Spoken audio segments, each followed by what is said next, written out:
Hang on. Recording in progress. Welcome, everyone. Everyone. I'm gonna mute all. Thank you for joining us. Thank you so much. As we let folks into the room, I'm just going to ask everyone if you want to put into the chat box where you're joining us from, maybe why you're joining or where you saw this event posted. We'd love to hear where you're coming from and why you are coming. I'm going to let a few more folks into the room.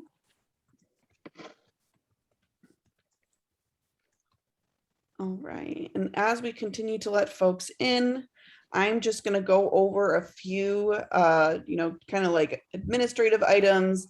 I know we all know how to use Zoom at this point, but I'm going to go over just a few things before we begin. I'm about to turn on the live transcript.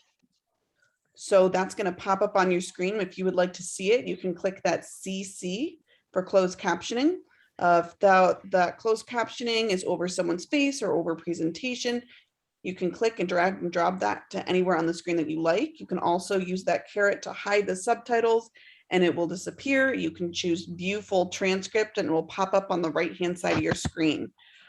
During the presentation, we ask that you stay muted and make your comments or questions in the chat box. There definitely will be time to talk and discuss. We want to encourage dialogue here, so you will be able to unmute yourself during the program. I just want to cut down on that background noise as the presentation is going on.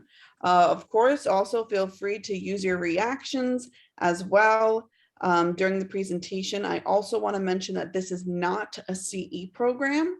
We have many CEs available. Our members have at least 36 CEs a year for free. I can throw those CEs into the chat box as well. I just want to mention, make sure that everyone knows that this discussion in particular is not a CE program. So I'm going to stop talking and hand it over to Dr. Laura Quiros. We are so grateful that she's able to hold this space for us tonight. And looking forward to her presentation and our discussion together. Thanks, Amelia. So welcome, everyone. Thanks for holding space tonight, this evening, wherever you are calling in from, or maybe it's the later afternoon for you.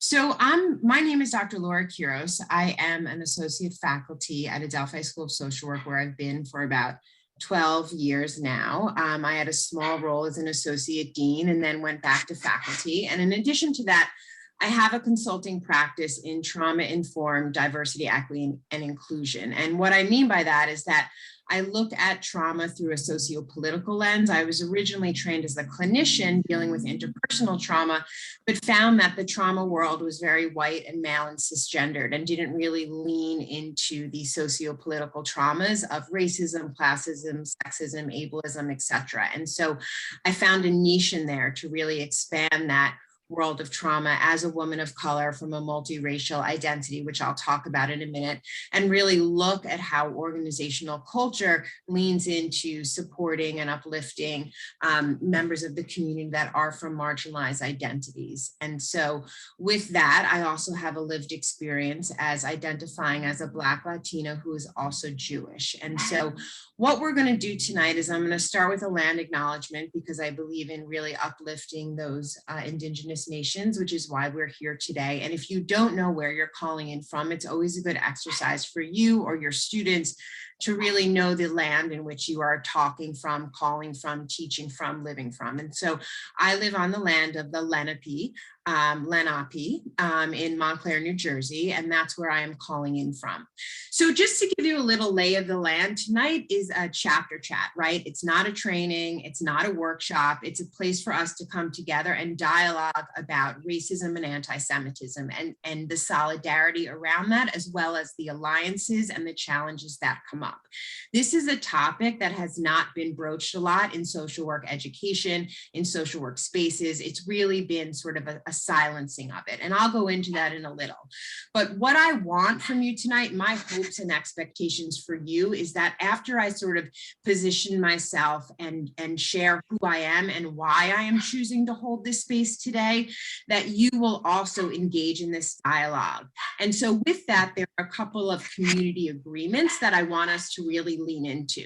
And the first community agreement is speaking from the I. And what I mean by that is a lot of times in these conversations that are very critical, that bring up discomfort for people, people move from the I to the we, and they don't stay on the I. And so during this dialogue, you will have an opportunity to talk and to share and to unmute. And with that, I would like you to speak from the I and not use a we or a they.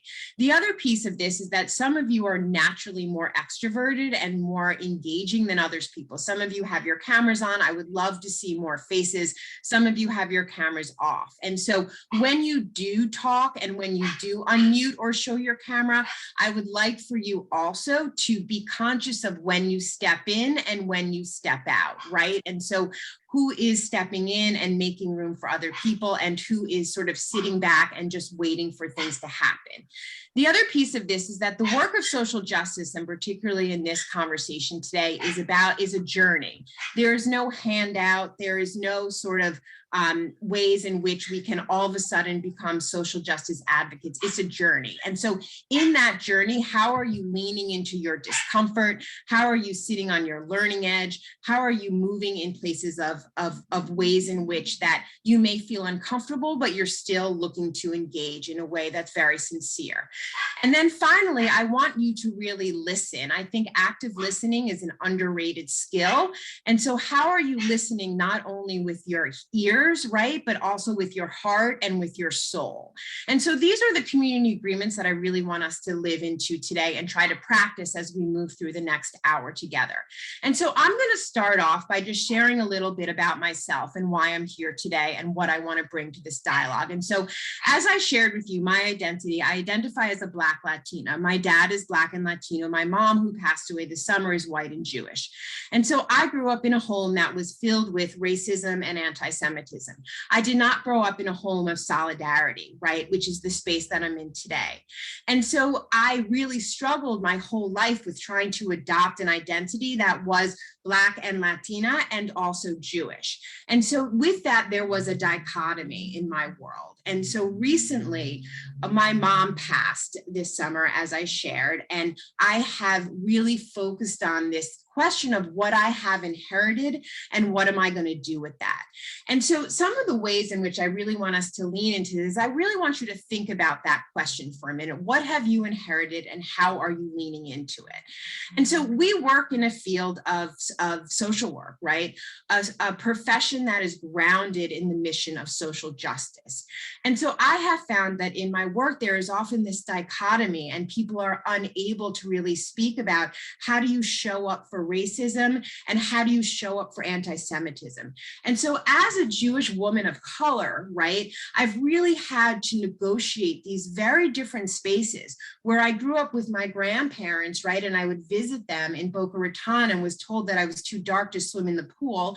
And then I'd go to Puerto Rico and I would hear anti-Semitic jokes about money or frugality and all sorts of things, right? And so as this woman that occupied these very complex and multiple identities, it was hard for me to sit in this space of solidarity and inclusion.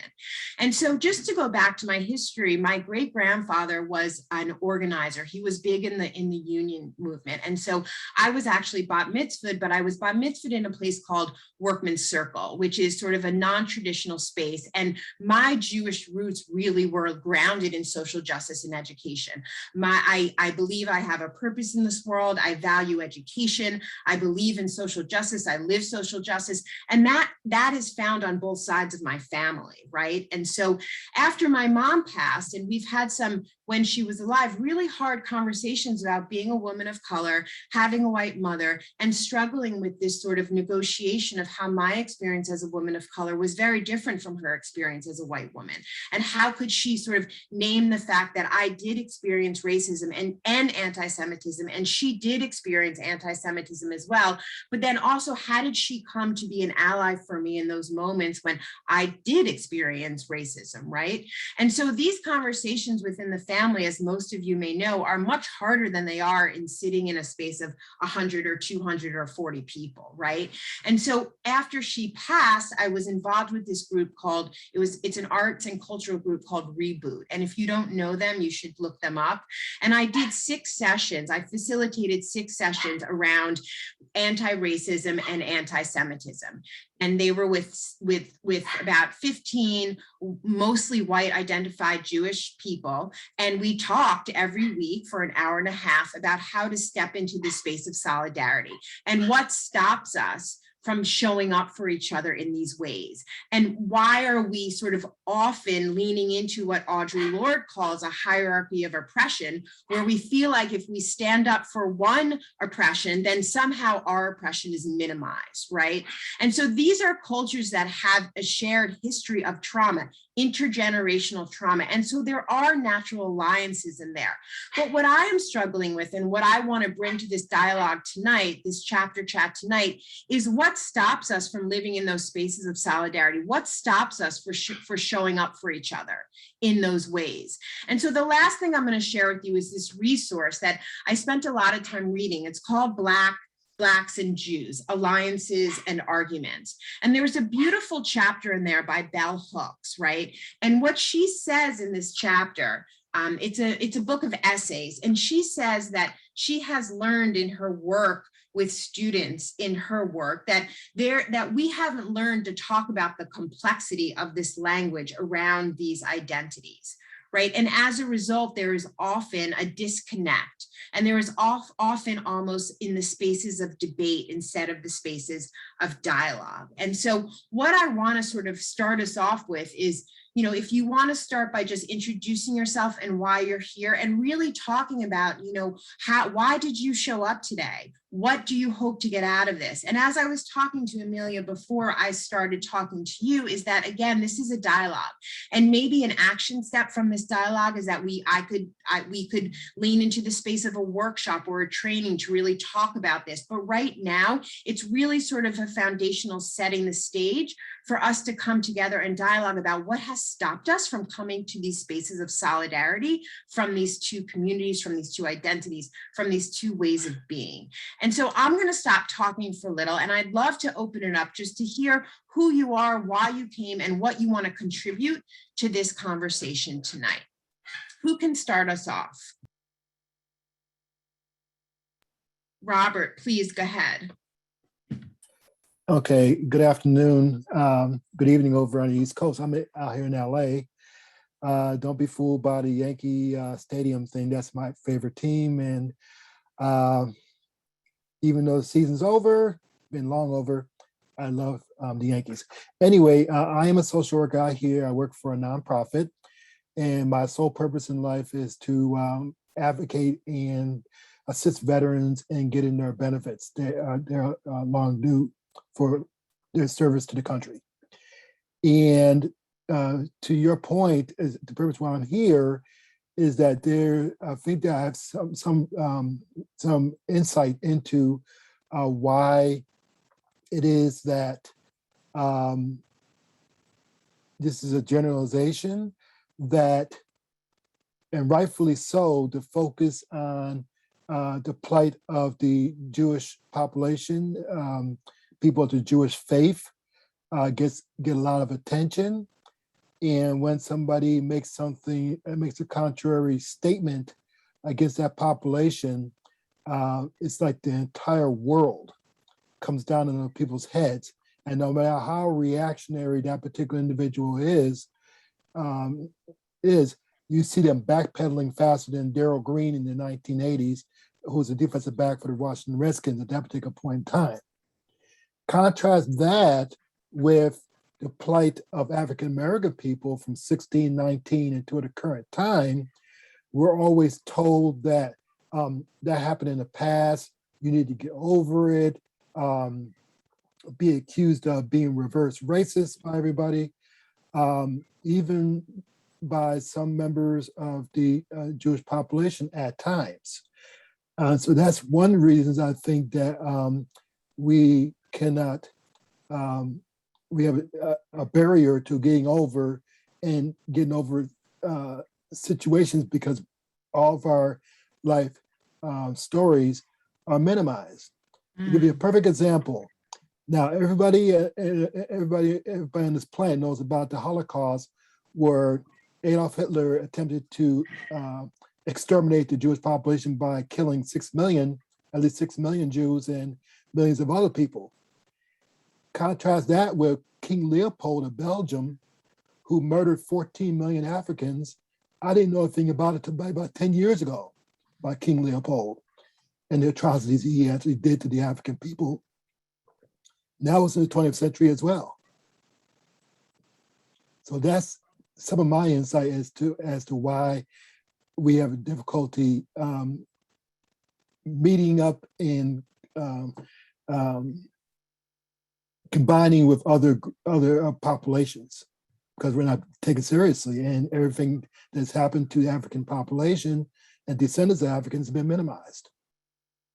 Thank you, Robert. So what I'm hearing, and then Nina, I see your hand. And so just to kind of, and thank you for starting us off, kind of play back what you said, is that your experience has been sort of a privileging of experience within the Jewish community that is not the same as the Black community in America. And then also a minimizing of the history of slavery, which our country is based on, right? And so, and also what I'm hearing from you is what I also shared earlier, is this sort of hierarchy of oppression, that my oppression is greater and more intense than yours.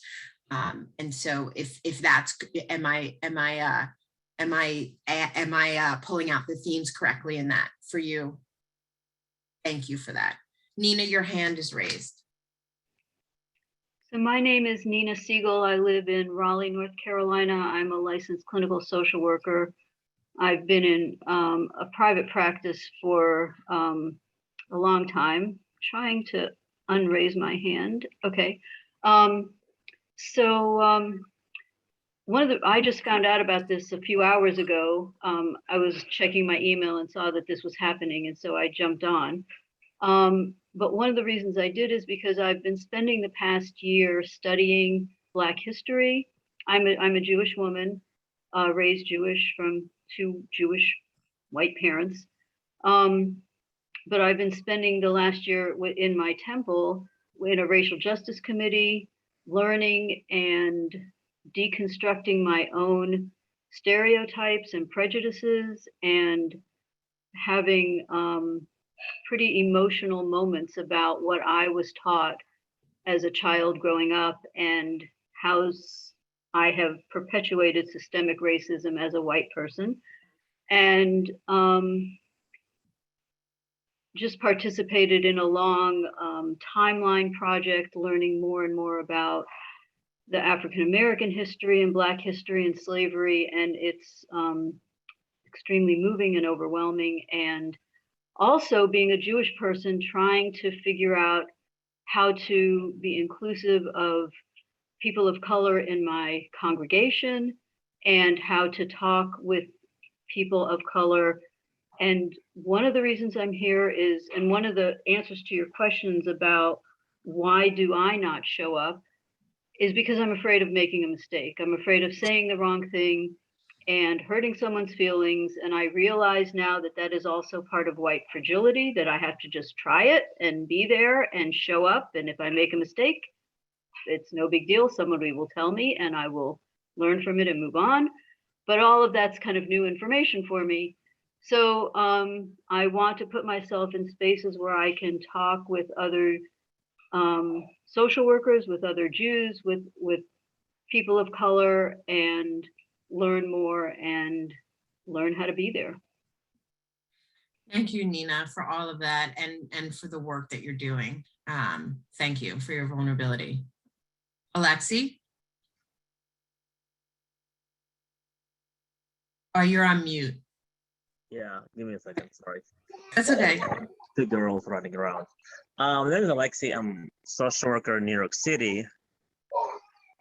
And I'm Jewish. I'm Russian. I immigrated, so I'm an immigrant. And one of the areas that it's conflict is that in Russia, Jews were, there's a lot of anti-Semitism more there in the 90s. I mean, so the union collapsed. So it was more so because some have Russian father, it kind of, and my mom is Jewish, but my dad is Russian, so my last name is Russian.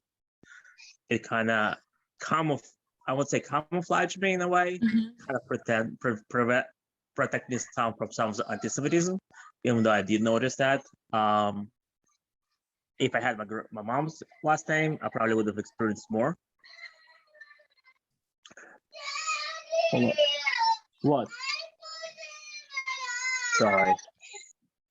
I get it. It's that time of night. I think you made in that short moment, though, I think you made a great point in that there is ways in which we can cover our Jewish identity in ways that we can't cover our race, right? And so I think that's a really important point that you brought into this conversation, and using the word camouflage, right? Just to use your words exactly. Do you want to continue, Alexi? Yeah, sorry. Part of the, but the other part, when you came to America, you are an immigrant for a while, and then you became white. Yeah, yeah. And I think, I mean, and so kind of part of it becomes this, and also recognizing every ethnic group had oppression. One point in history, right? We all have, and as you mentioned, it feels like there was oppression Olympics in a way, because everyone had oppressed at one point in time, and Jewish were, and so it becomes question about what is our role. It's not about comparing oppression per se, but can we, and it's kind of becomes twofold, because as a white person, as I'm walking down the street, I'm white. Nobody sees my ethnicity, nobody sees that, and if they look at my last name, they would not know I'm Jewish. So there's this camouflage that you can do depending on the society where you live. You became part of the dominant group. Yes. Right, and coming from very homogeneous society, coming to heterogeneous, like multicultural, it gives you that realization that you joined kind of who you are and where you are, so you be part of what you are and who you are, depending on where you are, if that makes sense. It makes complete sense. And I think you bring up so many interesting points. And I think what you're speaking to is the complexity that if and there was once upon a time when Jews weren't considered white, right? But if a Jewish person can own their privilege around the skin color of being white, that doesn't take away from the trauma of the oppression and the trauma and the intergenerational trauma that has happened and continues to happen, right? And I think this brings us to this complexity of, can I own my oppression and stand up for someone else and also own my privilege in that space, right? And how do we hold both? Because I think what you said so eloquently is that on some level, even as an immigrant, you're coming here and you're co-opted into a white dominant culture that you might not want to be a part of, but because of your skin color, you are. And so what do you do with that, especially when you're coming from a place where you haven't had that privilege and all of a sudden you have that privilege, right? And then how do we use that to come to the space of solidarity for Black Americans, right? For individuals who are discriminated against because of sometimes simply the color of our skin. Right. So thank you for naming. So I just want to give other people a chance. Yeah. I think Kath has her hand up, and but thank you. Hi all, I'm also boringly Jewish, both sides, blah blah blah. My parents came over. My parents' came over from Poland, Russia, but I wanted to address what Robert said because I think there is a difference. I think there is a difference between oppressions. So, for example, yes, we had relatives who died in the Holocaust, and I learned all about it when I was young, and it was a very focal point of our life. For my parents, who were old enough to have a lot of heartache, personal heartache over that. But I wasn't brought over here as a slave. I wasn't rounded up from my country and brought over. So I think that that is a specific difference. And I think that that when people look at me, I'm just white. I'm not necessarily Jewish. My last name is Harris. They wouldn't know from that. And I think that in that sense, I have just as much privilege as every other white person, despite the fact that I'm Jewish. And there is a wonderful group on Facebook called Coming to the Table. And I've been a member of it for several years. Anyone can join. It's an interracial healing group, but it was founded by two people, one of whom was the descendant of slaves and the other was the descendant of slaveholders. And it is a very real group. If you go in there and you say something that's off kilter, they're going to let you know. And I have learned a lot from it. So I would just suggest that to anyone who's interested.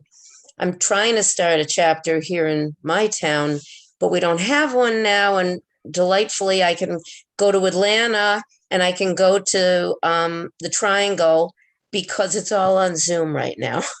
It won't be forever, but it's a really great group. And I think that anyone who joined would really learn a lot. And thank you for this. Thank you for that. Other folks, what are you sitting with? And even a more poignant question, like what does stop you from coming to spaces for solidarity? And why isn't this conversation more widespread, right? Like, why aren't we talking about this in our internships, in our schools, in our organizations? So I'm just curious, all or none, you know, those answering those questions or anything that's really just you're sitting here thinking about right now that you can share for us. Sarah. Hi, everybody. My name's Sarah. My pronouns are she, hers. I'm a student, MSW student at Stony Brook University. I do believe that just the fact that I'm able to get this education is a privilege, and I'm very lucky that my school speaks a lot about different racial nuances, racism as a whole, racism in our profession in social work. I've been working with the homeless population for about 5 years now, full time, and I work with veterans experiencing homelessness.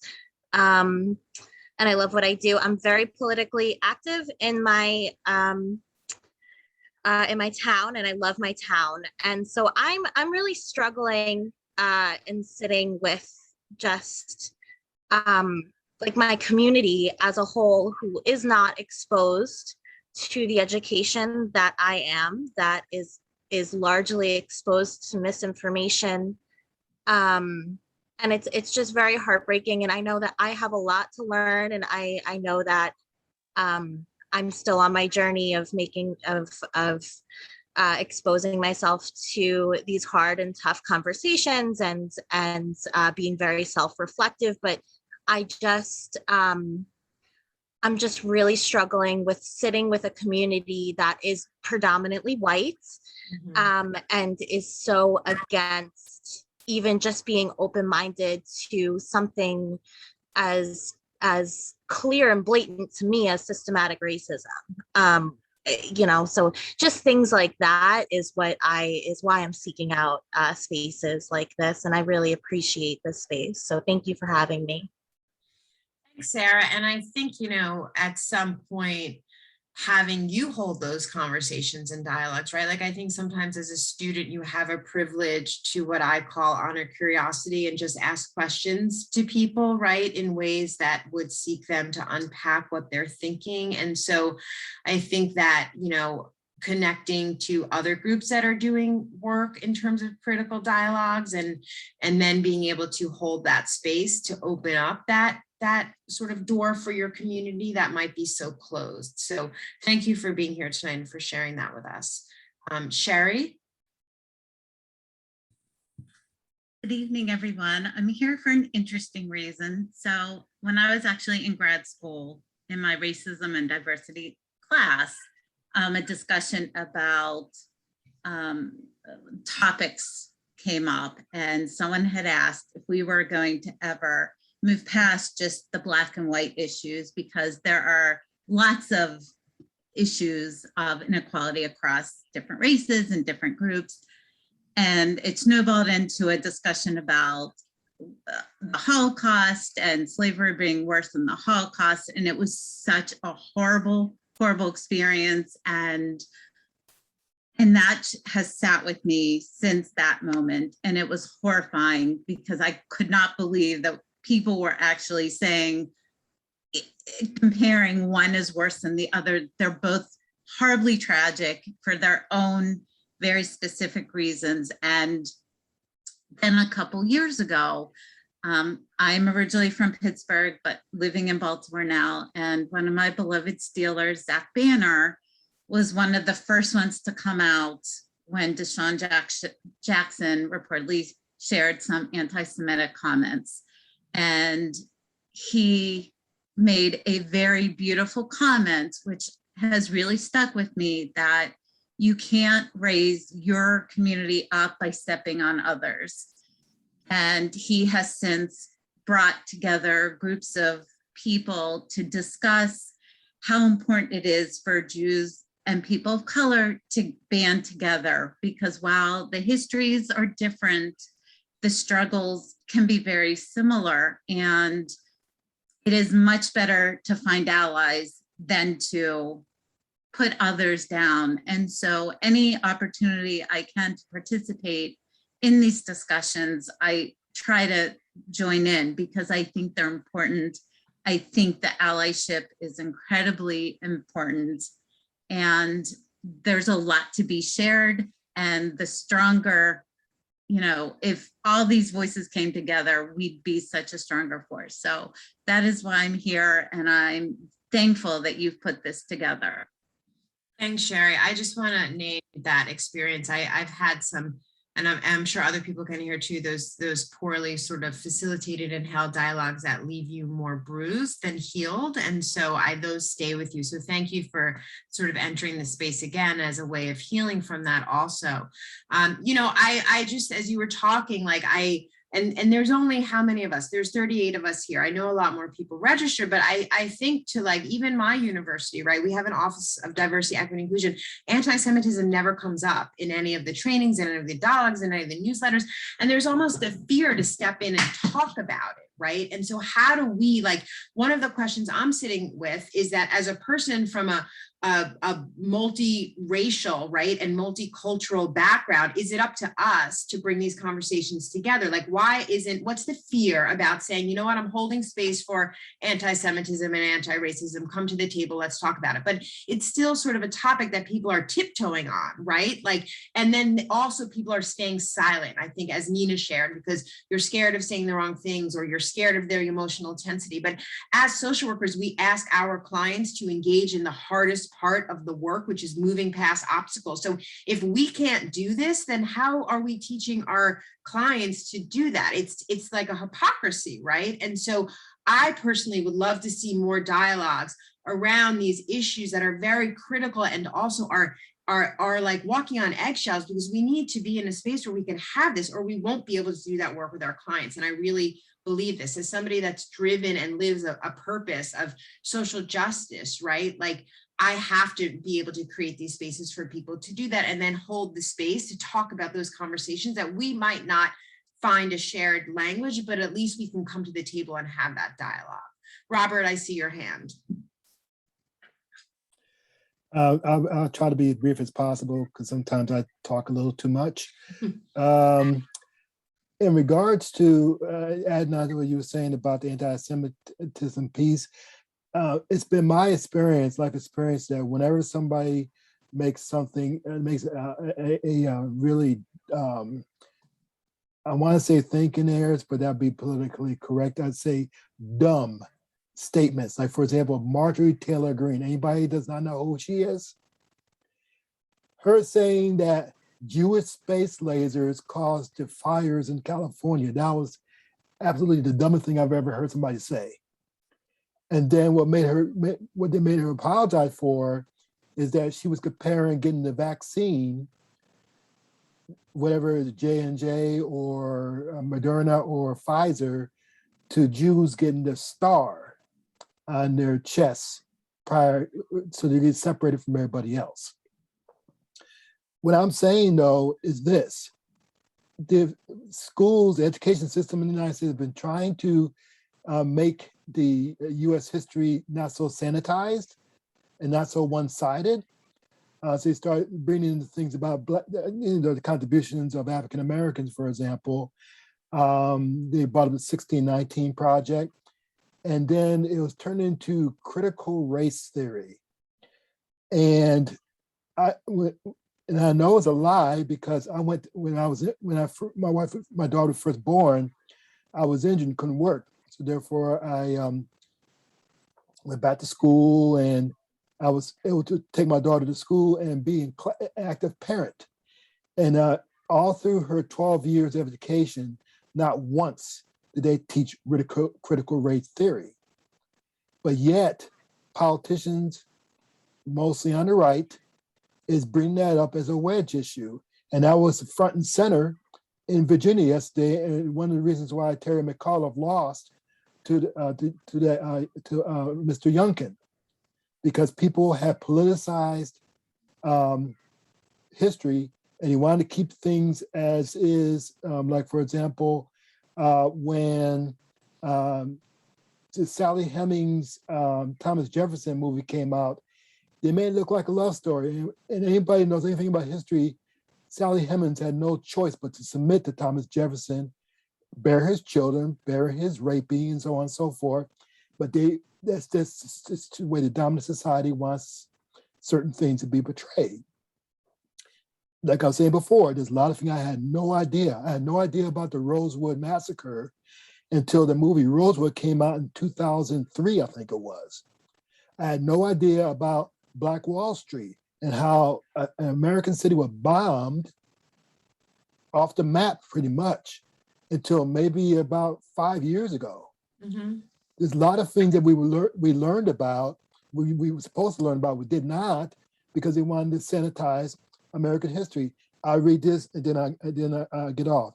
Somebody had posted on Facebook that the people who threw rocks at Ruby Bridges, who was the first Black girl to be integrated to a school, are trying to go to school, are now upset that the grandchildren might learn about them throwing rocks at Ruby Bridges for trying to go to school.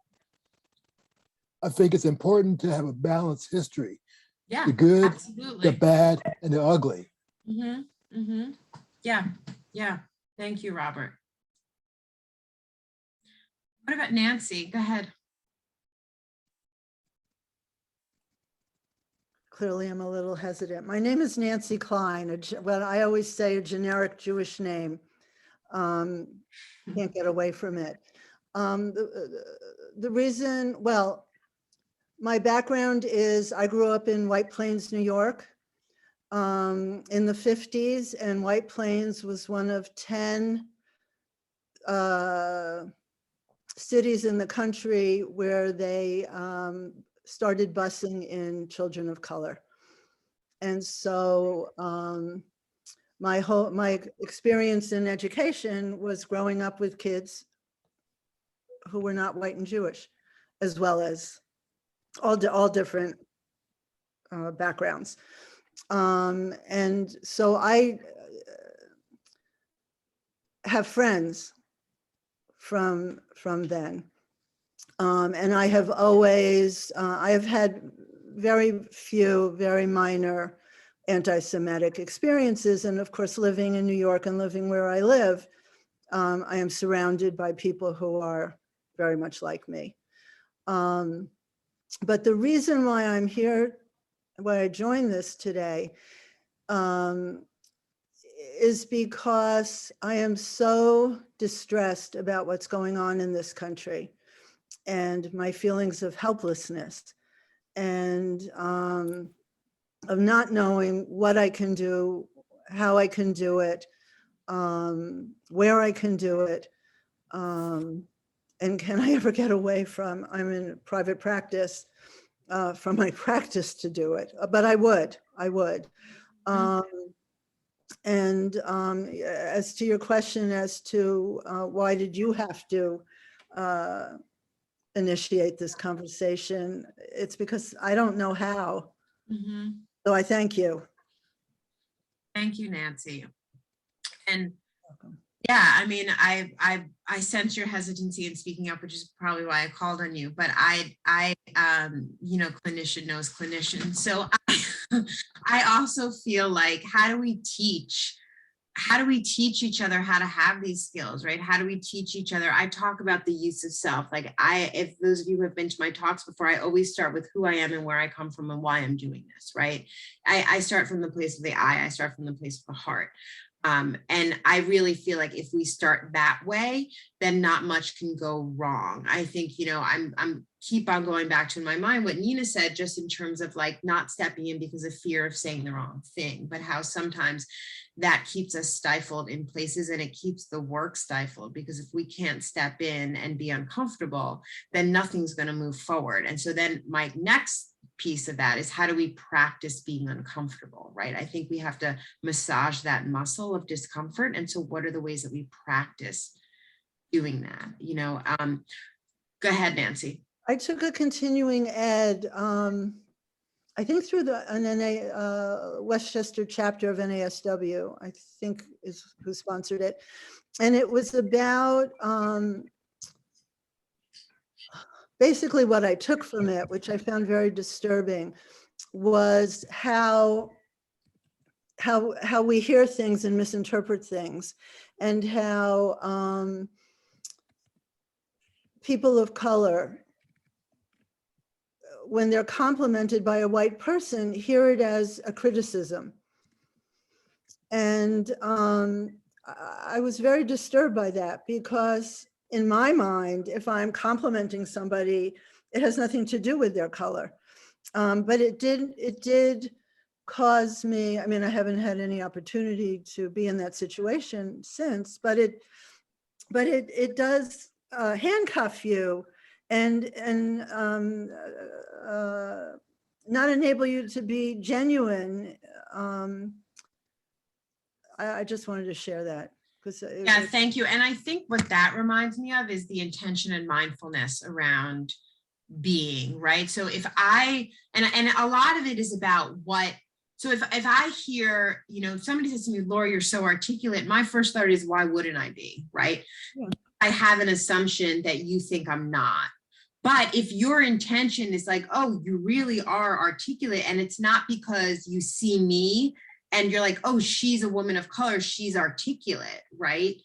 I think it's about the intention. And I think sometimes we don't have the opportunity, we don't have the practice in interrogating our intention or interrogating our socialization. So we say things, and even if it comes off the wrong way, where is the opportunity to have that conversation? For me to say to you, oh, when you said that to me, I was thinking, why wouldn't I be articulate? And you say to me, oh, let me think about that for a minute. And then we engage in a dialogue. I mean, that's sort of very ideal. I understand sometimes we don't have the time to do that, but how revolutionary would it be if we would be able to say back what that comment made me feel, and that other person be able to stop and hold space and listen, rather than become defensive, or as you say, handcuffed, right? Because I am allowed to react to what somebody says to me, and that person could also, that said it to me, could also be in the place of listening and reflecting on how that came out, or if there could be different, right? So I think this work of dialogue and around listening and moving past assumptions takes time and takes practice. And I'm always sort of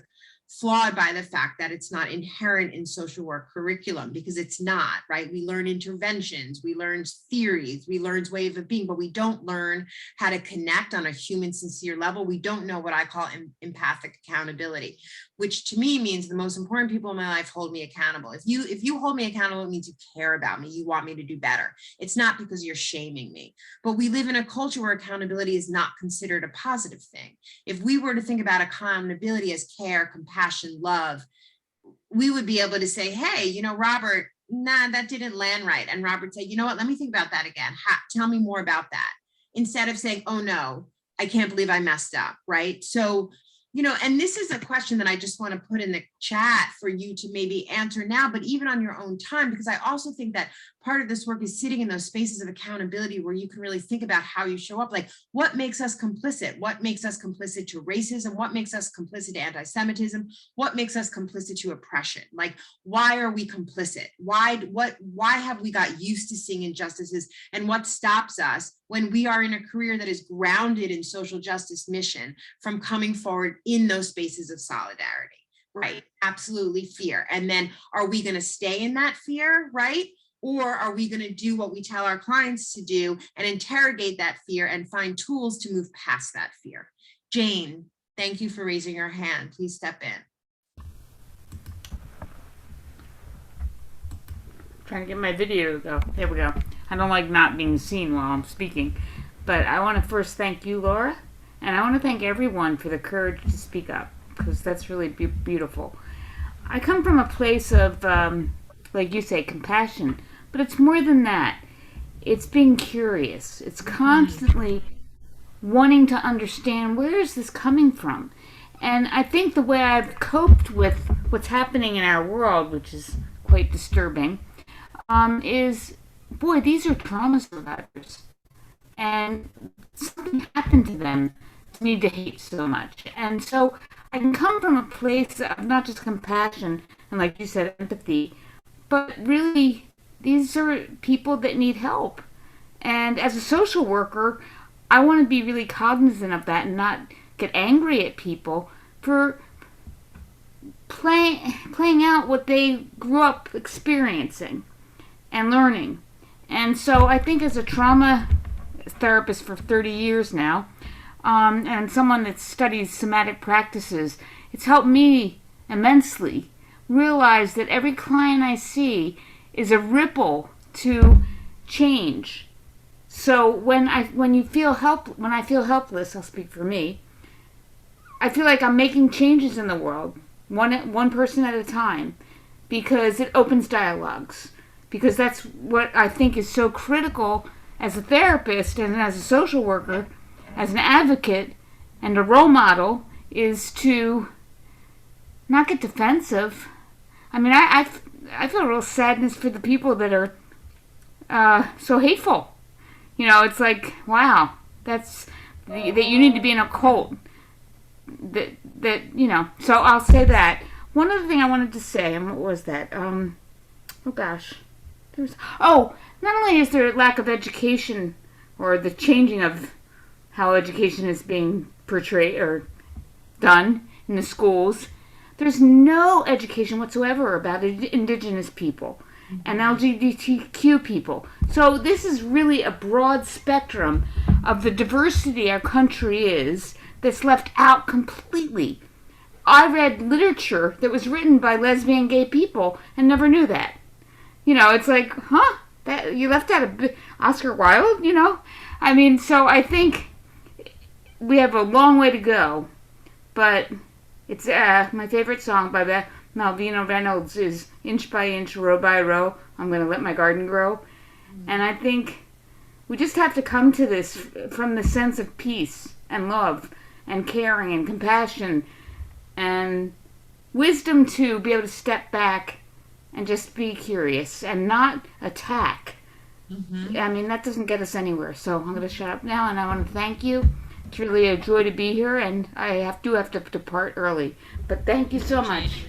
Thank you, Jane. Melissa. And then we have time for one more, and then I can't believe it's already 6:50, but go ahead, Melissa, thank you. Thank you, and thank you to everyone who has already spoke. I'm always excited to take part in any conversations that are dealing with this topic. I think it's important, and so I thank everybody for the courage to share their place and their thoughts about this. I had put in the chat earlier how much I agree with Robert's opening statement because it was very similar to a lot of the ways that I feel. I had my BSW over 30 years ago at Stony Brook. So Sarah, enjoy Stony Brook. And full circle, I also was involved in education. So I'm really involved mostly in education, but actually just started my MSW program, full circle, at Fordham. And for me, the challenge has always been, why isn't it that America, so not individuals, but America, unwilling to deal with the elephant in the room, the ugly truth about who we are as Americans, how our country was founded. I feel like there is a space for our fellow Jewish brothers and sisters, right, to mourn the Holocaust, to talk about it, and it to be honored, and it should be. It should be remembered. That should never be forgotten of the atrocities that took place. But that is very true also for those of us who are African descent, because it's not just those of us who lived in America, but it's also those of us who lived in the Caribbean and Central America, and so on and so forth.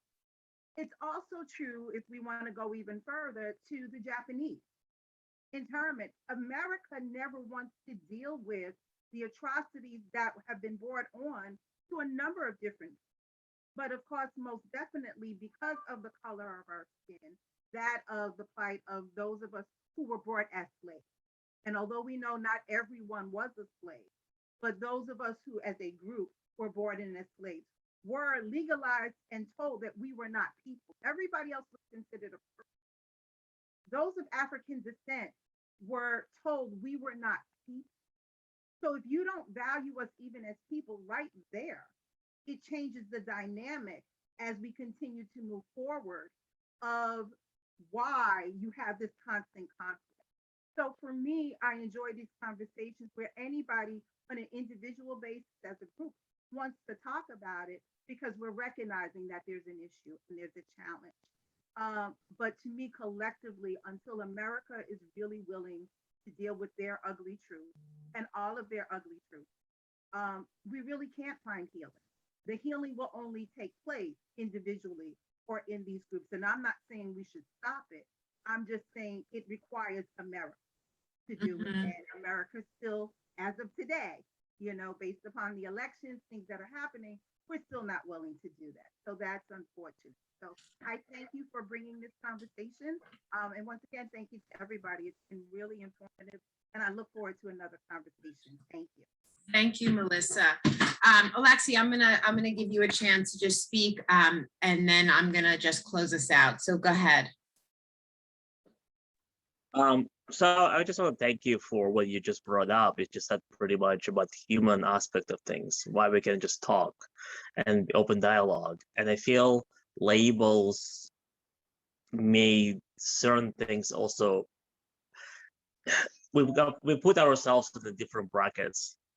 And I think and then once we put ourselves in the bracket of that group or whatever, then we become defensive, and we become we shut ourselves down. We don't hear anymore, and I think that's part of where my frustration has been. Is I'm part of it's if you say something, you could become racist. If you say something, you could become an oppressor because, with Palestinian in Israel and things like that, right? So all of a sudden, it's kind of like if you say something else, it becomes anti-Semitic. So it just becomes our society does not allow us to truly sit down and talk. So yes, I wanna thank you for that, and I wanna briefly speak to that, because I think we can externalize this and say that yes, society absolutely forces us into binaries and into boxes, and that there is a cancel culture. Okay, and what are we going to do about it, right? Like, we could sit here for hours and externalize that, but I want us to start with ourselves. I want us to talk about the intentionality, right, in how we speak and how we share. I want us to understand the difference between intention and impact, that social work is grounded in the good ideology framework, but your impact can land wrong, right? I didn't mean it doesn't help, right? Are you actually able to say, you know what, let me think about that. I could have done better. Are we willing to say that, right? Because that's what we teach our clients. And so I want us to really live in our locus of control and really understand how in our sessions, in our committees, in our classrooms, in our, leadership spaces, that we do have the privilege and we do have the platform of bringing dialogue into conversation, about naming, making the invisible visible, about challenging people through the space of positive disruption in the kindest way, but unpacking, right? I use that term positive disruption a lot because I'm always trying to positively disrupt spaces where there is rhetoric, where there is binary, where there is, lack of understanding, and most importantly, use ourselves. And so I really want us to understand that. And in this moment, right, we're here today talking about alliances and struggles with the Jewish and the Black community, and how can each of us show up better, and what stops us from in being complicit to this, right? What stops us from speaking up, from sharing space? I think you make a good point, Alexi, and I'll kind of close up here, is that when we have our worldview, when we're so committed and loyal to one identity, we forget about everybody else, right? I can be in the space of coming up and standing up against racism. And I can also, that doesn't mean I'm forgetting about my Judaism. It doesn't mean that, right? And so how do we as social workers open up the space, open up our ideologies, so we can come to the spaces of solidarity? The enemy is white supremacy, right? That's the enemy.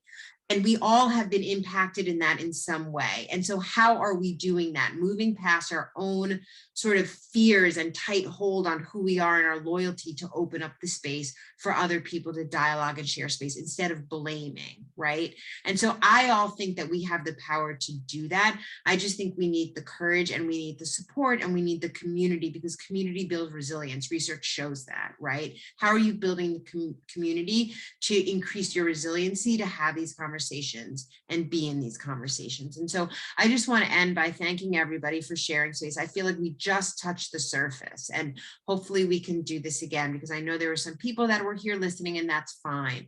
And maybe next time you can unmute and share what is in your head and where you're at in all of this. But personally, I just want to thank you. I always think it's such an honor to hold space. You don't know me, I don't know you, but yet we're able to come together for an hour and dialogue about some really important and vulnerable experiences. So Sam, I see you're back, and Amelia, you're here too. So if you just wanted to close us off, and for those of you that want to read more about my work, I'll put my website in the chat.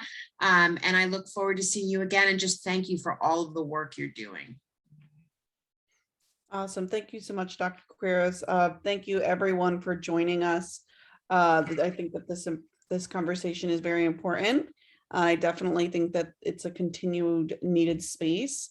We do have continual programming, holding conversations kind of like this or adjacent to this through our other racial justice programming initiatives. We have a racial justice forum coming up on December 7th. We have a conversation about schools of social work and how they've stayed committed or haven't stayed committed to the statements that they've made within the last year around anti-racism.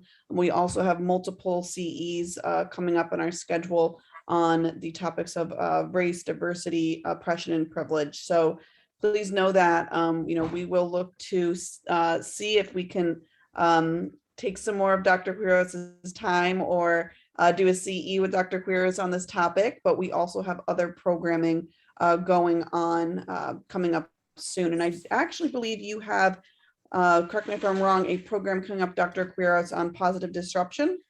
Do next week, I think it's scheduled for in the morning, Friday, right? Is that correct? Let me check.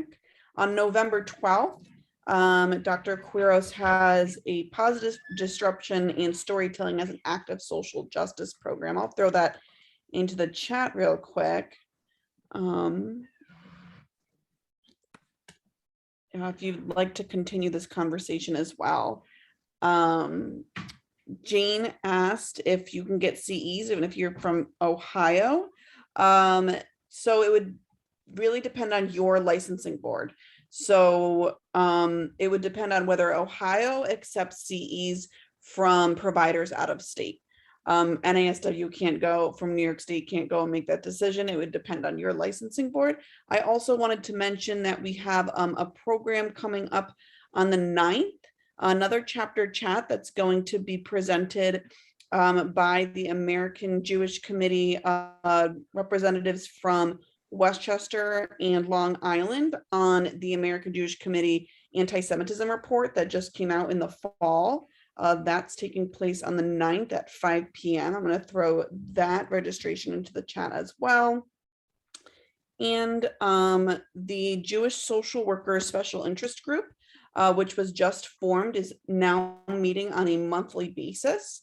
And I'm going to put that into the chat too, so we can get all of these items out there if anyone would like to join these upcoming programs. The Jewish Social Worker Special Interest Group next meets on November 18th as well. And that is all I have. I just want to thank everyone for joining us. We really appreciate your time. And we look forward to meeting with you again soon. Thanks, everyone. Have a